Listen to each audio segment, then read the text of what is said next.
I pulled the ring from my finger and set it on the altar before she could finish her vow. The congregation gasped. Amanda's eyes went wide, her lips still parted around words that would never matter now.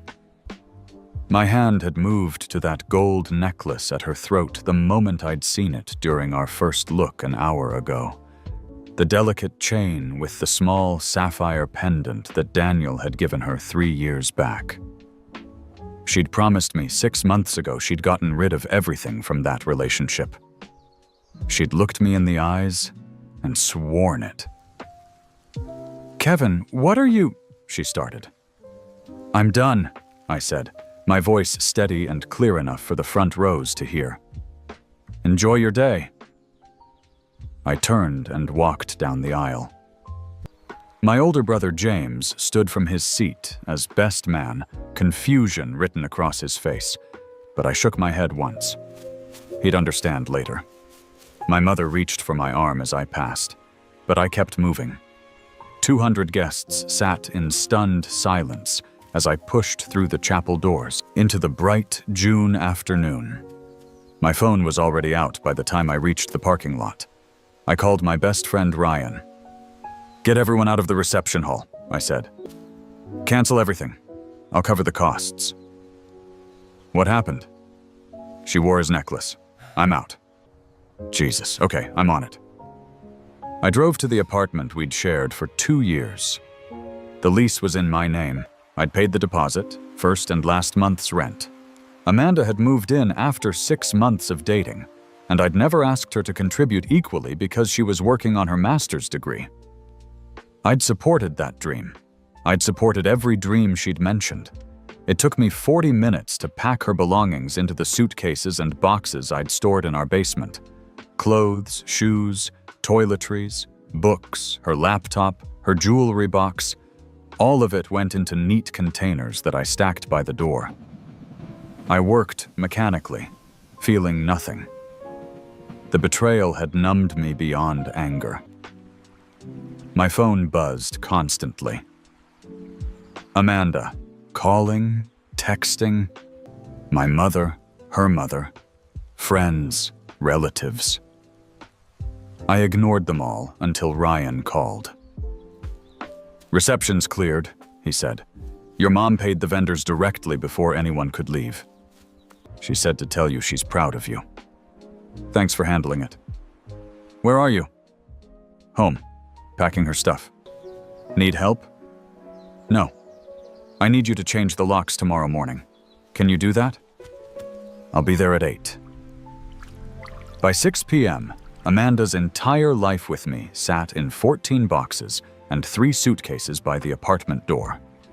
I called her father, Thomas, a decent man who'd always treated me with respect. "Thomas, it's Kevin.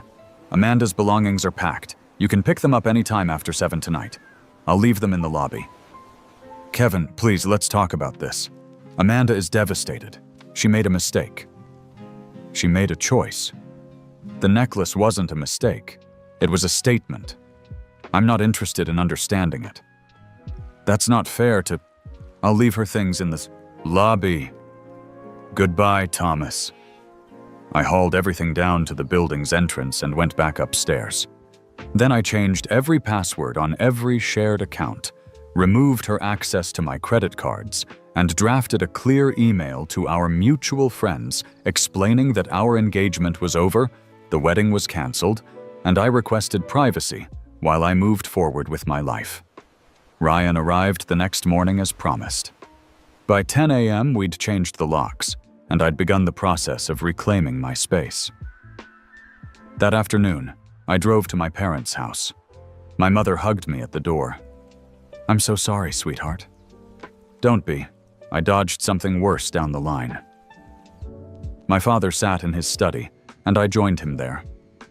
He poured 2 glasses of scotch, even though it was barely 3 in the afternoon. "You did the right thing," he said. "A woman who lies about something like that will lie about anything." "I know. What's your plan?" "Take the vacation time I saved for the honeymoon. Maybe go somewhere alone. Clear my head. Take more than vacation time if you need it." Your boss is a friend of mine. I can make a call. I appreciate it, Dad, but I'd rather keep working. I need the structure. He nodded, understanding in his eyes. The ring? Returned it this morning. Got 80% back. And the deposits? Lost about 12 grand total on the venue, catering and flowers. Could have been worse. My father raised his glass. To freedom from false promises. I clinked my glass against his and drank. The following Monday, I returned to work at the architectural firm where I'd been a senior designer for 3 years. My colleagues knew. News like that spreads fast. But they had the grace not to mention it. I buried myself in projects, staying late every night, refining designs for a new commercial complex downtown that had been my passion project for months. Amanda tried reaching me for 2 weeks. Calls, texts, emails, even showing up at my office once, before security escorted her out at my request. Her messages cycled through denial, anger, bargaining, and finally desperate apologies. I read none of them in full. I'd see her name and delete. Her voicemails became increasingly frantic. "Kevin, please, it was just a necklace. You're blowing this out of proportion." Then later, "I miss you. I made a mistake. Can we just talk?" And finally, "You ruined everything.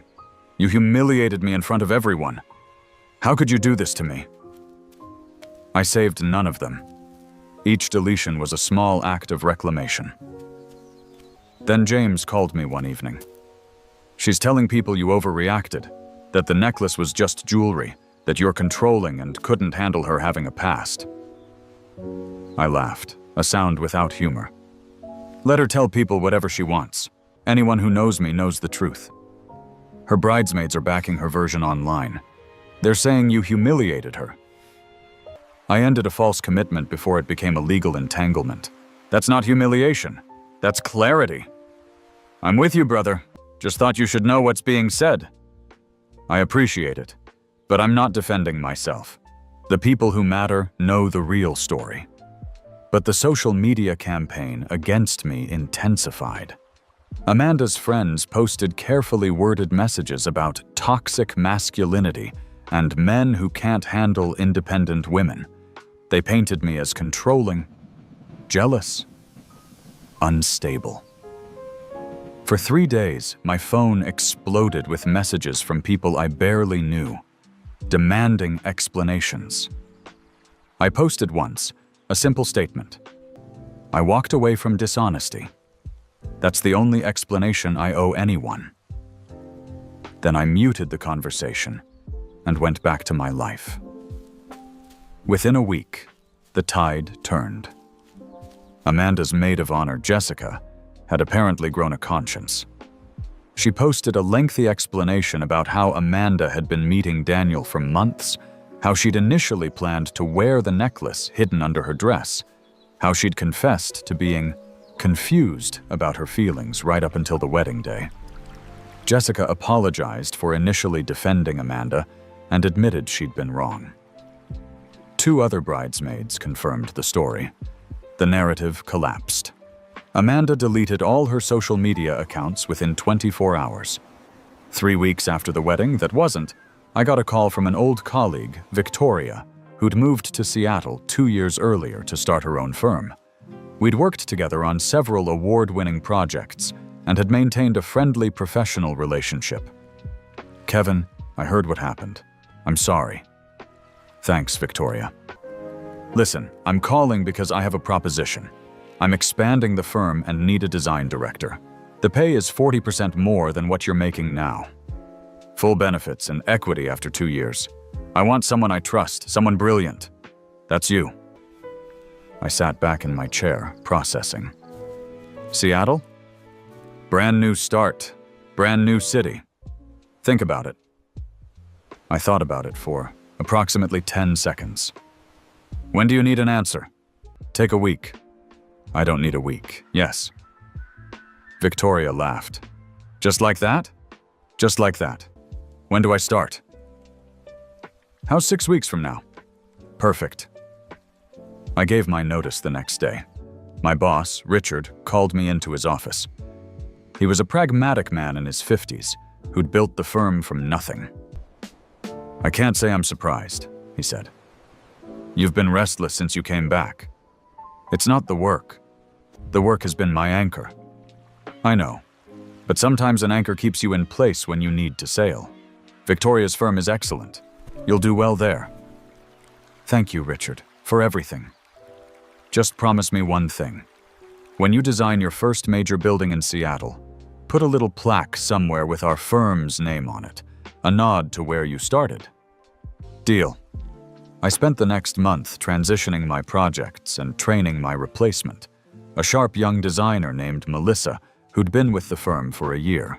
In my spare time, I found a modern loft apartment in Seattle's Capitol Hill neighborhood with floor-to-ceiling windows and a view of the Space Needle. The rent was steep, but I could afford it with my new salary. Ryan helped me pack. We'd been friends since college, and he knew me better than almost anyone. "You're really doing this," he said, taping up a box of books. "I really am." "What about Amanda?" "Closure. I got my closure when I set down that ring. Everything after that is her journey, not mine." Cold. Realistic. She made her choice at the altar. I made mine. Now we both live with the consequences. Ryan paused, marker in hand. "You know what I respect about you? You never wavered. Not once. Most guys would have taken her back after a week of crying and apologies. Most guys haven't learned that self-respect isn't negotiable." "When did you learn that?"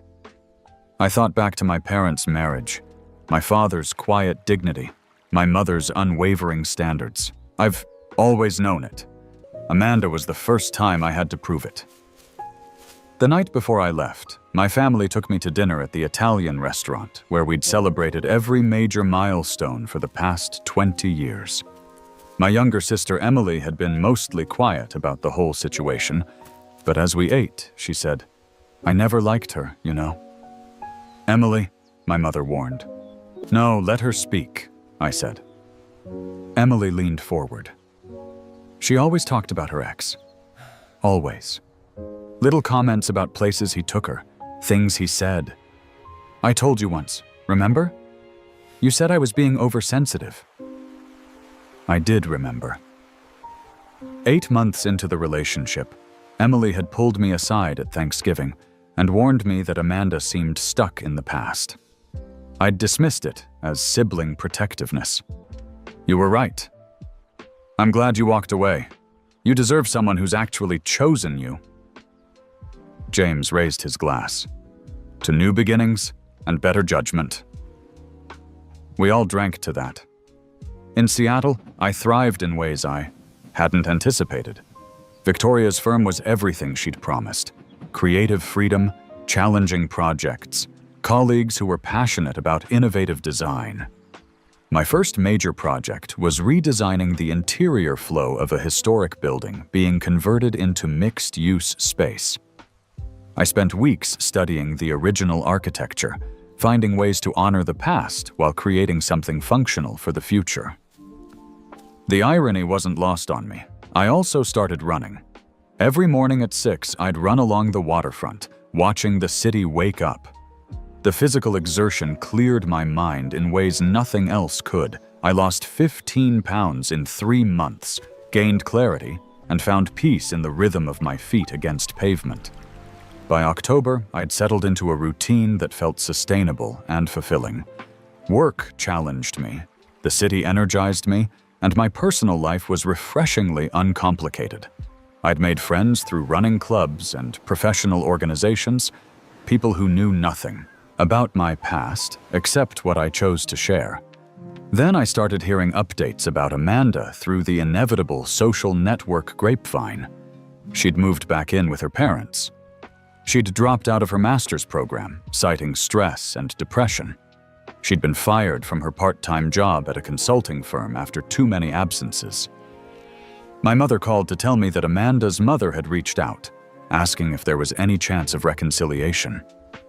"What did you tell her?" I asked. "I told her that you'd moved across the country and were building a new life." that she should encourage Amanda to do the same. Thank you. Kevin, sweetheart, I know you don't want to hear this, but she's apparently struggling quite badly. Thomas told your father she's been in therapy but isn't making much progress. Mom, I'm sorry she's struggling, but that's not my responsibility to fix. She made choices that destroyed our relationship. The consequences are hers to manage. I know. I just wanted you to know. I appreciate it. But please make it clear to anyone who asks that I've moved on completely.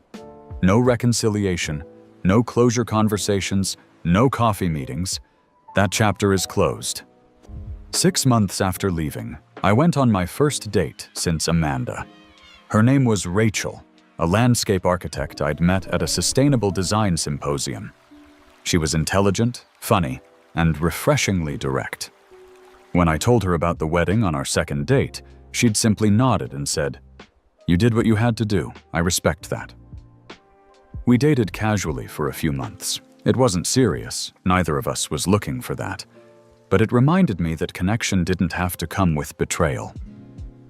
Rachel and I eventually decided we were better as friends, and we maintained that friendship even after we stopped dating. Through her, I met more people in Seattle's design and architecture community. I attended gallery openings, lectures, and professional mixers. My portfolio grew. Victoria started, introducing me as her partner, though the official title wouldn't come for another year. Meanwhile, back home, the full extent of Amanda's deception was still unfolding. James called me one evening with an update I hadn't expected. "Remember Daniel?" he asked. "Unfortunately. Turns out he's engaged. Has been for a year. To someone else." I processed that. So he was stringing Amanda along while engaged to someone else? Apparently. His fiancée found out about the coffee meetings and confronted Amanda directly. There was a whole scene at Amanda's parents' house. The fiancé threatened legal action if Amanda contacted Daniel again. What did Amanda do? According to Mom, she completely fell apart. Realized she'd destroyed her relationship with you for a guy who was using her for attention while planning to marry someone else. I felt a distant sympathy, but it was abstract, like feeling bad for a character in a movie. That's unfortunate for everyone involved. You don't sound very affected. I'm not. That situation has nothing to do with me. I'm 1,200 miles away living a completely different life. Fair enough. Just thought you should know. After we hung up, I sat on my apartment balcony, watching the city lights flicker in the darkness.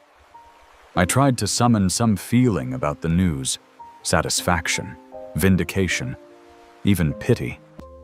But there was nothing. Amanda had become a stranger whose poor choices had once affected me, but no longer held any power over my life.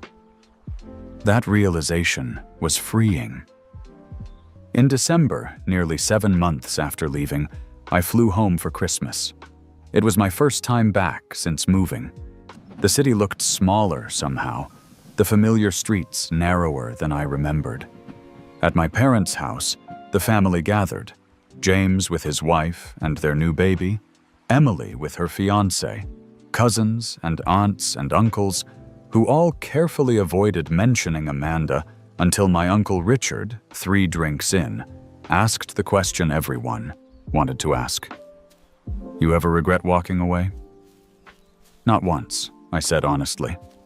"Best decision I ever made." "Even with all the money you lost?" "Especially with all the money I lost. $12,000 to avoid a lifetime of wondering if I could trust her. That's a bargain." My mother squeezed my hand under the table. On Christmas Eve, I ran into Amanda's father at the grocery store. Thomas looked older, more worn, with new lines around his eyes and gray in his hair that hadn't been there 6 months ago. He saw me and hesitated, then approached. "Kevin." "Thomas, you look good, healthy." "Thank you. How have you been?" He sighed, the weight of the world in that exhale. "It's been difficult. She's struggling. She talks about you often. Regrets everything. I felt nothing but a distant sympathy. I'm sorry she's struggling. I hope she finds her way. Is there any chance? No, I said gently but firmly. That part of my life is closed. I wish her well, but I've moved on completely. Thomas nodded slowly, defeat in his eyes. I understand. You were good to her. Better than she deserved, I think. She knows that now. We all make choices. She made hers, I made mine. Tell her I hope she finds happiness, but I can't be part of that journey. She's talking about moving away, starting over somewhere new. That's probably wise. Sometimes geography is the only way to outrun your mistakes. Thomas looked at me for a long moment. You've changed. You're harder now.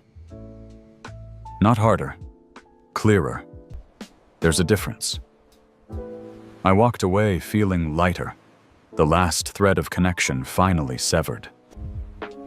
Back in Seattle, after the holidays, I threw myself into work with renewed energy.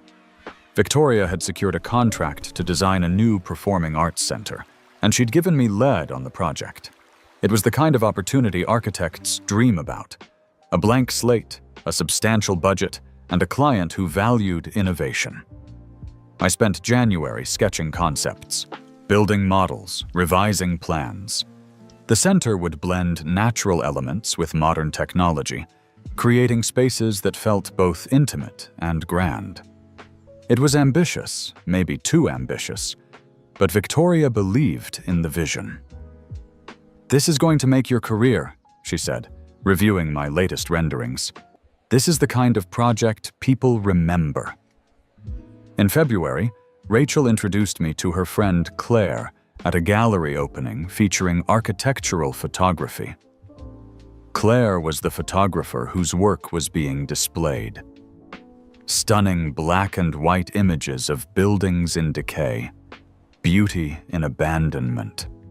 She was sharp-witted and independent, with her own successful career and no interest in playing games. We talked for an hour that first night, standing in front of her photograph of an abandoned theater, its ornate ceiling still visible through collapsed walls. What draws you to ruins? I asked. The honesty, she said. Buildings can't lie when they're falling apart. You see exactly what they're made of, what mattered in their construction, what was just decoration. It's all laid bare. That's a perspective I hadn't considered. Most people see decay. I see truth. I asked her to dinner that night. She said yes. Our first date lasted 6 hours. We talked about architecture and photography, about Seattle and the lives we'd left behind to come here, about the difference between building something and capturing something. She told me about her divorce 3 years earlier, a clean break from a man who'd wanted her to be smaller, quieter, more conventional. I chose myself, she said simply. It was hard, but necessary. I did the same thing, I said, and told her about Amanda, about the necklace, about walking away at the altar. Claire listened without interrupting, and when I finished, she said, "You respected yourself enough to act. Most people don't. They stay and hope things will change. You sound experienced." I stayed for 2 years after I should have left. I learned the hard way that hope isn't strategy. Our second date lasted the entire weekend. By spring, we were serious about each other in a way that felt entirely different from anything I'd experienced before, built on honesty, mutual respect, and genuine partnership. Claire had her career. I had mine. We supported each other without needing to complete each other. We were two whole people choosing to build something together, not two broken people trying to fix each other. In April, I received an email from Amanda. The subject line read, "Please read this." I almost deleted it, but something made me open it. The message was long, rambling, full of apologies and explanations. She'd been confused. Daniel had manipulated her. She'd made a terrible mistake. She'd been in therapy for months, working on herself, understanding her patterns. She'd grown. She'd changed. Could we meet? Could we talk? She missed me. She'd never stopped loving me. She understood now what she'd thrown away. She'd do anything for a second chance. I read it once, carefully, then deleted it without responding. I felt no anger, no vindication, no satisfaction. Just a mild sadness for the person who still hadn't learned that some bridges, once burned, can't be rebuilt with words. Claire found me on the balcony an hour later. "You okay?" Amanda sent an email. "Ah, what did it say?" "The usual. Apologies, regrets, requests for another chance." "How do you feel about it?" "Nothing, really. It's like getting an email from a stranger." She sat beside me. "That's healthy." "Is it, or is it cold?" "It's both, and it's appropriate. She's not your responsibility anymore." That night, I drafted a single response. "I wish you well in your journey, but I've moved on. Please don't contact me again." Then I deleted it without sending. Even that felt like too much engagement. In June, exactly 2 years after the wedding that wasn't, the Performing Arts Center design won preliminary approval. Victoria and I celebrated with the team, champagne flowing in the office as we toasted months of intensive work. The center would take 3 years to complete, but my name would be on it. Kevin Morrison, lead designer. That same week, Claire and I celebrated our 6-month anniversary with a weekend trip to Vancouver. As we walked along the seawall at sunset, she stopped and turned to me.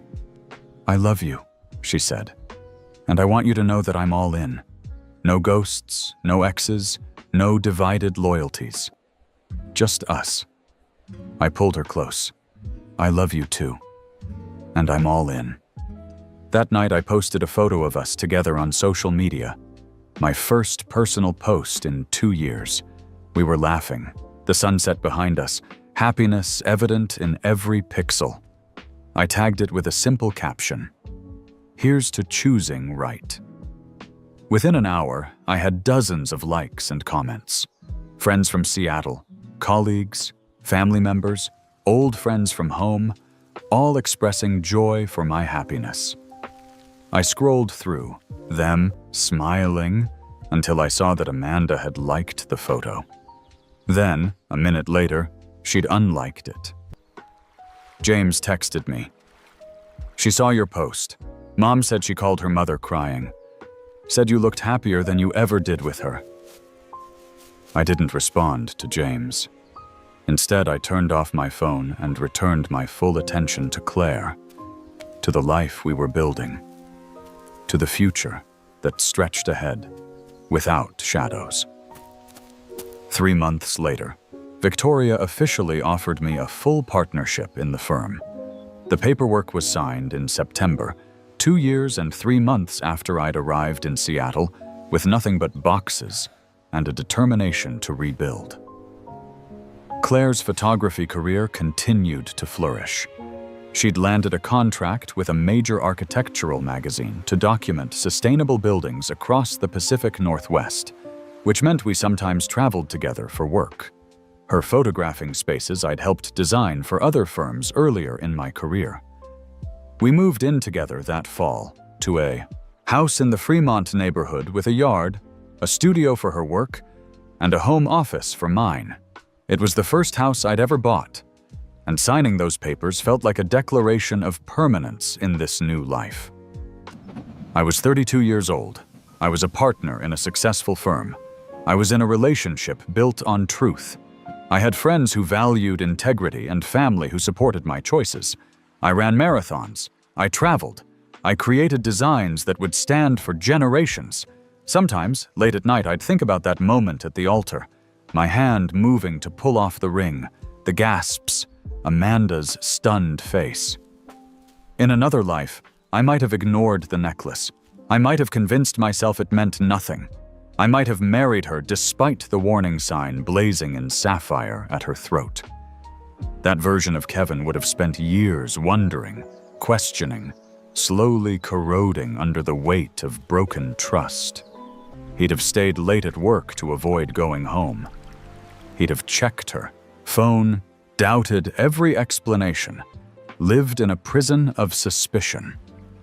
He'd have been miserable and made everyone around him miserable too. This version of Kevin had walked away with his dignity intact and built something real from the ashes of something false.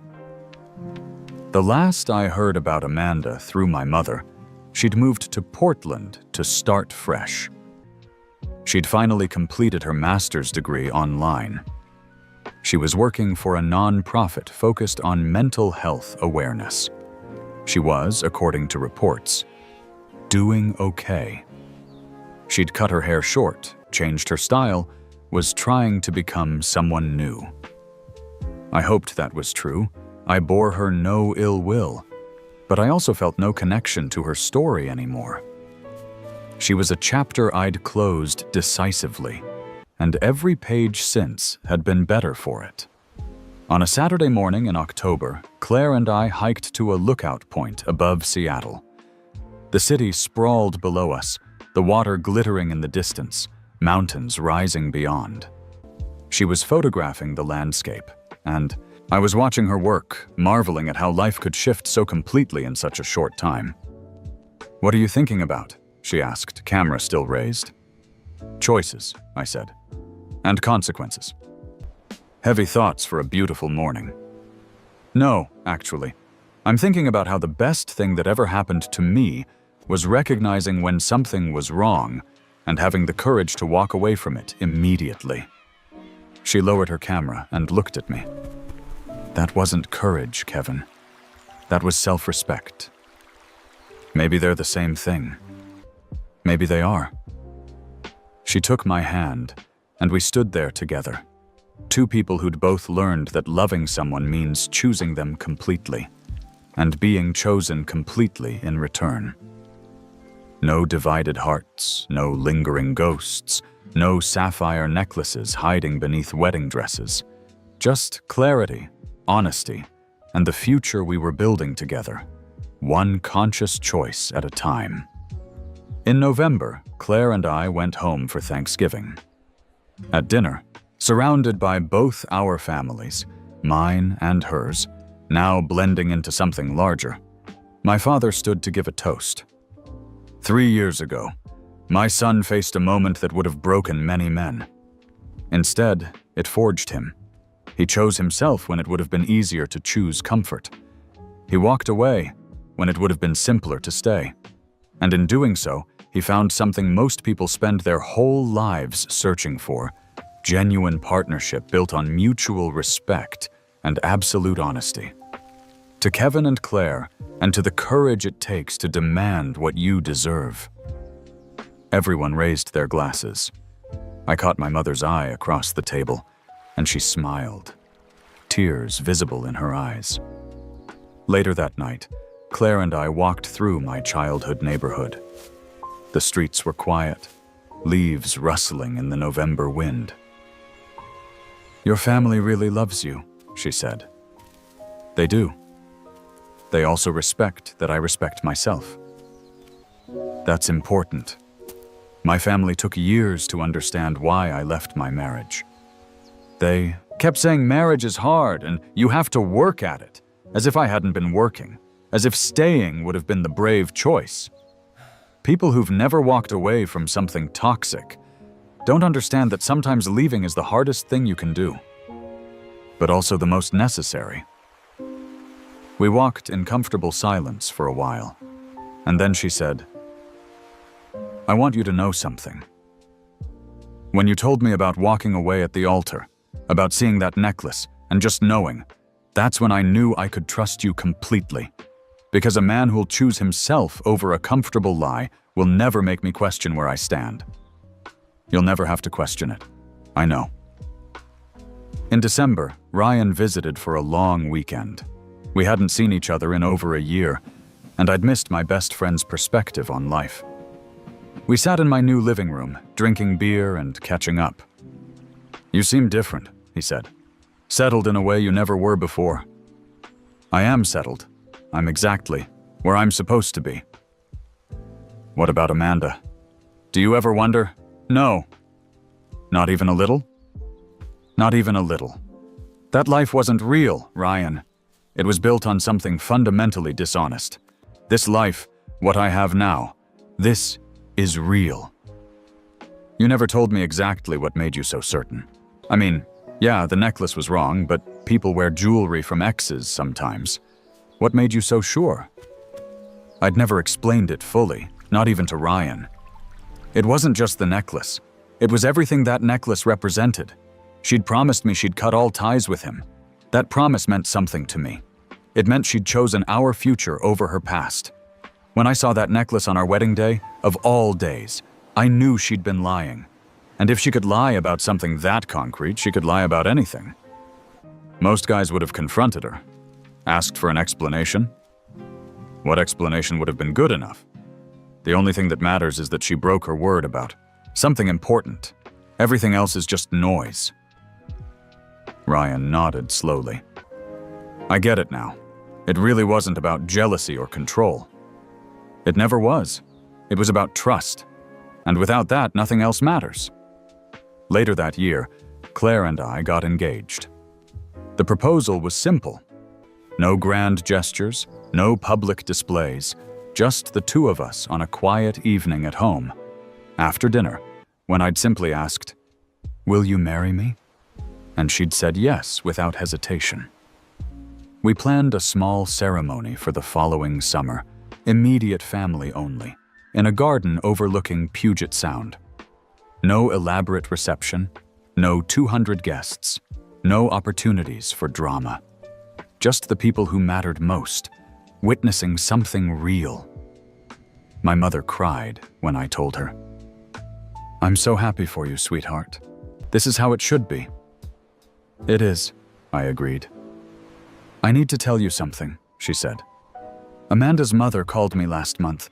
She wanted to know if you'd consider speaking with Amanda.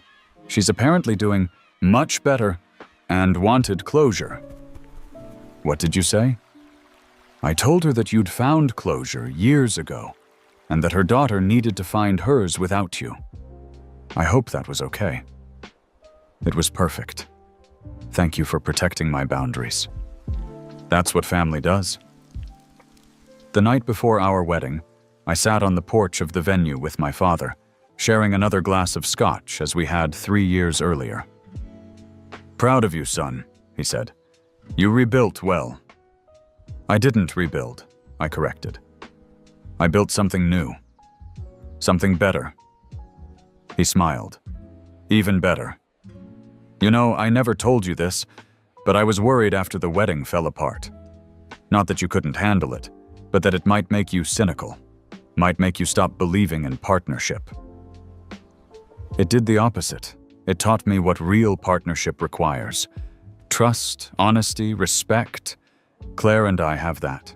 Amanda and I never did. Your mother and I can see that. Claire is remarkable. She is. And I'm remarkable with her. That's the difference. The next day, I married Claire surrounded by 30 people who loved us both. There were no surprises, no hidden necklaces, no moments of doubt. Just two people who'd chosen each other with clear eyes and full hearts, promising a future based on the truth they'd both proven capable of honoring. As I slipped the ring onto Claire's finger, I thought briefly of that other ring, the one I'd set on an altar 3 years ago. That ring had represented a life I'd narrowly escaped. This ring represented the life I'd consciously chosen to build. The difference was everything. During our reception, James gave a toast. My brother taught me something important 3 years ago. He taught me that knowing when to walk away is just as important as knowing when to commit. Today, He's shown me what commitment looks like when it's built on the right foundation. To Kevin and Claire, may you always choose each other as clearly as you did today. Everyone drank to that. The evening wound down, and Claire and I prepared to leave for our honeymoon. 2 weeks in New Zealand, hiking and photographing landscapes. I stood for a moment on the edge of the garden, looking out at the water. My mother joined me. "Any regrets?" she asked quietly. "Not a single one. Not even about the pain of going through it all?" I thought about that carefully. The pain taught me what I needed to know about myself. That I wouldn't compromise on loyalty. That I valued truth over comfort. That I was capable of choosing my own dignity, even when it was difficult. So, no, not even about the pain. She kissed my cheek. Then it was all worth it. As Claire and I drove away that night, starting our honeymoon and the next chapter of our life together, I thought about Amanda one last time. Not with anger or regret, but with a kind of distant gratitude. She'd shown me exactly who she was at the most critical moment, and I'd had the wisdom to believe her and act accordingly. That clarity had cost me $12,000, 2 years of my life, and one painful public moment. In return, it had given me everything that mattered. I reached over and took Claire's hand. She squeezed back, and we drove forward into our future, leaving the past exactly where it belonged. Behind us, lessons learned, bridges burned, and absolutely no regrets whatsoever.